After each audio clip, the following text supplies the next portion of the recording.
3 negative emotions that spoil your life. நான் சொல்ல போற இந்த 3 இமோஷன்ஸை நீங்க சரியா ஹேண்டில் பண்ணலன்னா உங்க வாழ்க்கையில நிறைய விஷயங்களை இழக்க வேண்டி இருக்கும். இதுல மூணாவது நான் பர்சனலா எக்ஸ்பீரியன்ஸ் பண்ணியிருக்கேன். ஃபர்ஸ்ட் பயம். எல்லாருக்கும் பயம் இருக்கும். ஆனா அந்த பயம் உங்களை ஒரு விஷயம் செய்ய விடாம தடுத்துச்சுன்னா அதுதான் பிரச்சனை. என்ன ஆனாலும் பரவாயில்ல அப்படின்னு அந்த விஷயத்தை செஞ்சிருங்க. அடுத்த டைம் அந்த பயம் இருக்காது.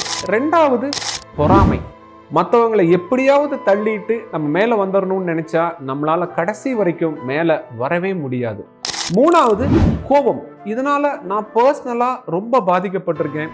எந்த இடத்துல கோவப்படணும்னு தெரியாம எதுக்கு எடுத்தாலும் கோவப்பட்டே இருந்தா உங்க பிசினஸா இருந்தாலும் சரி, ரிலேஷன்ஷிப்பா இருந்தாலும் சரி, அது நிலைக்காது. ஸோ நீங்களும் உங்க நெகட்டிவ் இமோஷன்ஸை கண்ட்ரோல் பண்ணி பாசிட்டிவா மாத்திக்கோங்க.